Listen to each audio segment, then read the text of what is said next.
Brian and Kenzie in the morning. And Chicago's alternative all day. Q101. Brian and Kenzie on Q101, so about 10 minutes away, we will get you on the phones. Clash with Kenzie, competing against Kenzie in trivia for Lord tickets. They go on sale today at 10 a.m. for the United Center from our great friends at AEG Presents. We got free ones first for Lord. In about 10 minutes, you do have to beat Kenzie in trivia to get them, but we give them away anyway because we don't let Kenzie keep those tickets when she wins. No. No. Apparently not. Nope, she wants them, can't keep them. Q101 Morning Crew. Sports. All right, we'll talk about the Crosstown Classic in a second. First, you'll see this probably number one in your Chicago sports feed, including on our page, of Caleb Williams. A book is coming out from ESPN writer Sean Wickersham. It's not coming out till September, but a lot of the stuff is leaked. It's going to be a book about detailed accounts of quarterbacks, what it means to be at various levels, starting from high school, the pressure in college, and getting into the pros. And they interviewed Caleb Williams and his dad, specifically his dad quoted a lot in this book about the journey of him coming from college and being drafted and coming to the Chicago Bears. It's not very nice light on him wanting to come to Chicago. Carl Williams, his dad, had said, Chicago is the place quarterbacks go to die. And he said, That makes me sad. It's sad. It's also factual in most of the history of Chicago. But this book, again, will come out. It's just months before the 2024 draft. The book is going to be called American Kings, a biography of the quarterback. You got a whole book about not wanting to be here? Well, it's a part of the book anyway.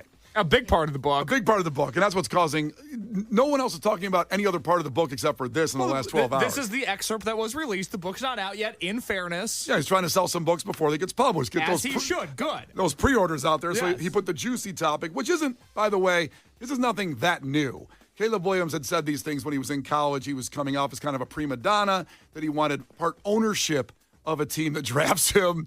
A lot of these things were said before he got drafted. So in the book, he was quoted, I don't want my son playing for the Bears. Again, this is his dad that said this in 2024 before the draft.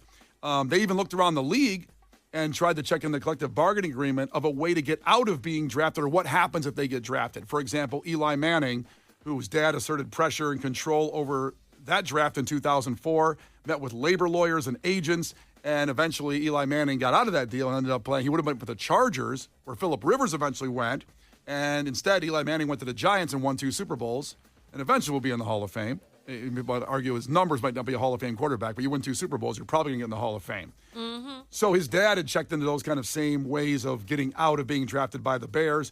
Even at one point, Caleb Williams met with the Vikings head coach and said, I need to go to the Vikings. Let's do this, his father said, and they were going to go to try to get out of being drafted by the Bears, or even if they were. Then Ryan Poles said, hey, we're drafting you no matter what, so you better deal with it. Then you do what you got to do. And you do what you got to do. But then when Caleb Williams met with the Bears and came to the facility, he believed he could be a part of a process to turn the franchise around. Caleb told his dad, I can do it for this team. I am going to the Bears. Now, the Bears have declined to comment in the last 12 to 24 hours about this story. Well, their feelings are hurt. Well, this all happened a while ago. I will look at it like this. Oh, the cope that's about to take place here. Everybody buckle up. I purchased a Caleb Williams jersey for $130 before last season. Mm-hmm. Got a BOGO deal, got a nice hat out of it, too, for half price at Lids. Hey-o. I'm banking on Caleb Williams being the quarterback of the future. Did I love him when I first got here after following him in college and seeing Notre Dame crush his ass and thinking, this isn't the guy? No, I didn't love him when he got here. But he certainly did everything right last year as far as trying to get better and embracing the city. He did a better job than other quarterbacks, than Justin Fields, by the way, in embracing the city. The Bears have had 37 starting quarterbacks since the year 2000. That's a lot. 37 in 25 seasons. That's a lot of people. We could mention names like Kyle Orton and Jay Cutler, or if you remember, Rex Grossman, who threw a Super Bowl, Jim Miller, Cordell Stewart, Chris Chandler. Remember all those names? 37 starting quarterbacks. It feels like you're beating me up. Like everybody stand up, you like another name. Just lay off, man. I get it. His dad sounds pushy. It sounds like he got in the way, clearly, and was trying to run his son's life, or at least make sure he went to the right spot. Who wouldn't want that for their son, to go to the right place to win? And the Bears were not that for quarterbacks. But he's here now. Then the Bears blow up the entire thing, get the coach I wanted and the whole country wanted from the Lions. Overpaid him, you might say, but just to get him. Got offensive linemen in free agency, drafted a couple, drafted offensive weapons. The change from last year to this year. Last year was complete hot garbage, obviously. This year, looking pretty good. And Caleb Williams is on board.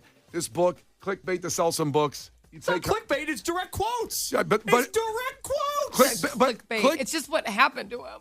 It's still clickbait for this guy to sell some books in September. He's not talking about any other quarterbacks in the book. No, because Caleb Williams' dad said this. His dad said this, but they are using it to be a controversial story the last 24 hours. But you can't be mad at the author for that. Oh, yeah, he's an a-hole. Why? I hate Sean Wickerson. No, he's a great guy. I'm not buying the book. I say we have You're not buying a book to begin with. You haven't read a damn page this year. Exactly. Let's not pretend like this is all of a sudden your stance on books because you buy the rest of them. We are going to have a book burning in September when this book comes out. Well, then you'd have to buy one, Brian. No. I will get one free because they'll probably want me to talk about the book. I'll take that book and I'll go burn it. That'll show them. That'll show them. There you go. You take what you want from this book. Listen, I'm still going forward with where we are now. This was the past, and let's leave it in the past. Oh, my God. This guy's so hurt. He's so broken. Can I offer a rebuttal real quick? Yes, if it's not aggressive. It's not aggressive. I want you to be very calm. You just talked about burning books. All right, go ahead. Here's my thing. Uh-huh. I'm so out on Caleb Williams, and I've been out since the very beginning. And Shut your whore mouth. Why would you Thank you, say Kenzie. that? I'm going to continue to open my whore mouth momentarily because I feel like I'm the only one that's seeing through the clouds here, that's seeing through this facade. I never hear this guy talk about spending more time in the gym, working on a quicker release, perhaps being more agile. All I hear from this guy is stuff about labor laws and royalties and contracts.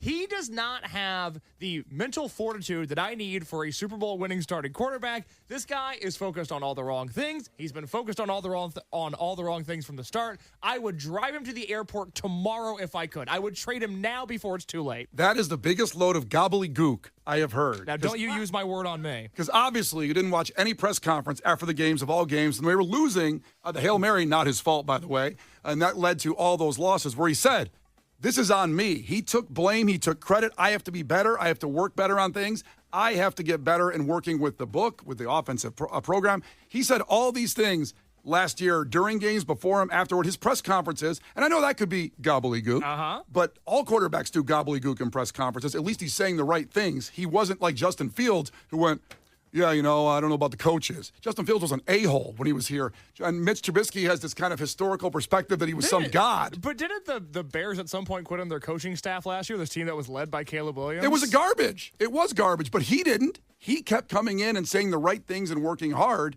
Is it all his fault he wasn't perfect? Yeah, we're putting a rookie quarterback in there to win a Super Bowl in a team that's had 37 starting quarterbacks in the last 25 seasons. And also, Case, you said that he never did those things. Does he update you on what he's doing a lot? It would be, yes, actually, Kenzie, there are so many athletes that love talking about how they're grinding in the gym. I thought you were going to say contacting you about what's going on. Going on during the week. There's a basketball player named Ben Simmons who is more than happy to update you whenever he's in the gym. I don't see Caleb Williams doing the same thing. Well, maybe it's because he's about that work and not about that talk. So maybe he is in the gym and not posting about it because you think it's annoying when they post about it, but then you're accusing this guy of not doing it. Hey, you know what? I hope it works out.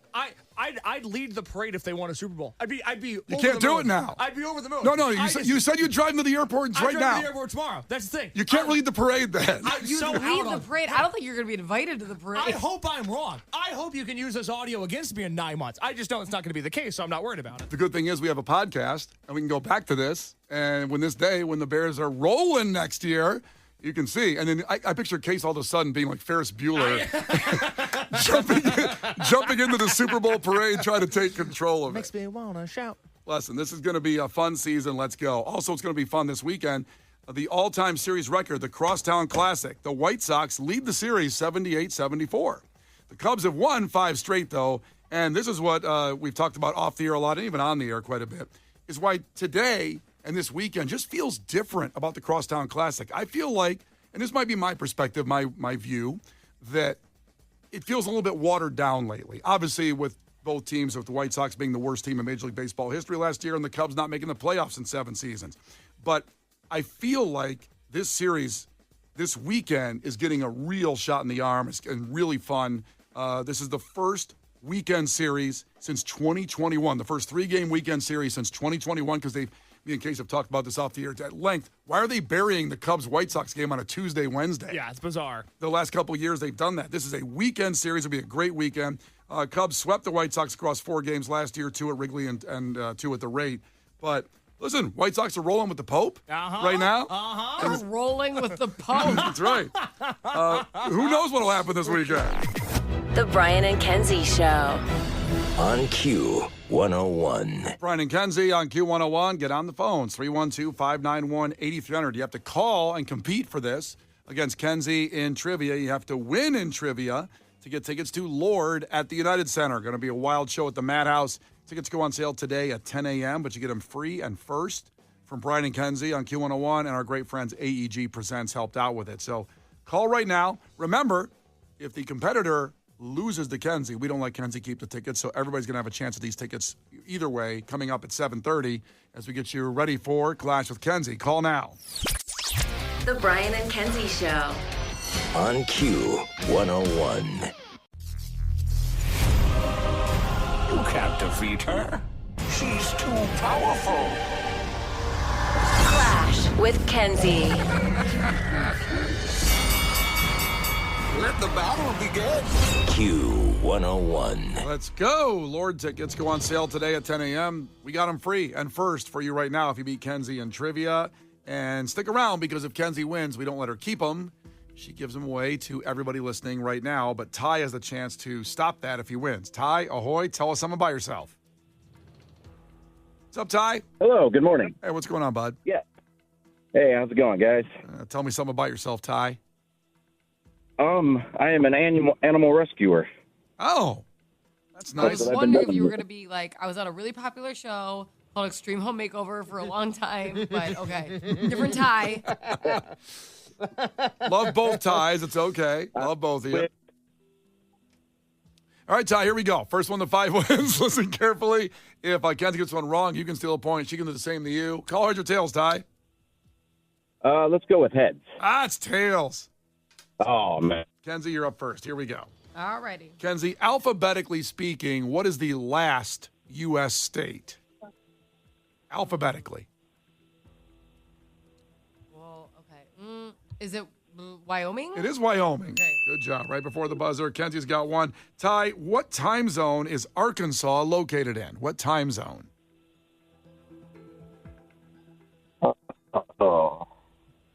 Pacific? It's not the Pacific time zone. Kenzie? I know. I think Central. It is the Central time zone. Kenzie's up 2 quickly and can go up 3 right here. What do you got for me? Kenzie, snare and conga are types of what instrument? Drum. Wow. I know, Ty. I'm following you under the questions. But maybe you can answer this one. What metal percussion instrument is named after its shape? Say that again, Ty. Ty, are you there? Pass. Pass. Okay, we'll get back to that tomorrow on the pass. Can I go? Always guess something. We always say that because we can't come back to you. Kenzie, the answer? Triangle? The triangle is right. The metal percussion instrument named after its shape. Kenzie's got 4. And she can win it right here. This would be her second 5-0 victory of the week. Good this Lord. one even more dominant than the first one. Wow. Kenzie, bring us home. Well, I don't know what. Hold on. Let's see if I'm good at that. Or choke and blow the whole thing. It's a select categories that I crush. Kenzie, this question is in 27 parts. No, I'm kidding. No, I'm not. It's going to be an essay format. Please tell me the generation of the Civil War and how it was resolved. No. Okay, here we go. In what 1985 movie did Ali Sheedy play the role of Allison Reynolds? Oh God, what is it? It's the Breakfast Club. Oh, just Good before Lord. the buzzer, and she wins it, and she brings it home. I had Pretty in Pink in my head because of the. Well, we just did Pretty in... I mean 16 Candles because of the damn movie. Yeah, we just did 16 Candles last week for the movie review, and he did a Breakfast Club on its 40th anniversary this year, and the reunion was in Chicago of all the cast members of the Breakfast Club this year. Pretty special day. Ty, just wasn't your day. Ty's already gone. He hung up. He hung up. Ty was like, when we were playing Miles Smith, this lively guy who had all these quips, all these things to say. And, sometimes the lights are too bright for people. Well, it Okay, can let's not dunk on Ty. No, I love Ty. I love him like a brother. His connection may have dropped. sound like you love him. His connection may have dropped. His connection may have dropped, or he hung up when he lost. But you know what? It's fair. You lose. It's not always a great thing being a good loser. You know, he's a bad loser. He lost. Hey, you show me a good loser, I'll show you a loser. That's what Vince Lombardi said. And I agree with that. Brian and Kenzie in the morning. And Chicago's alternative all day. Q101.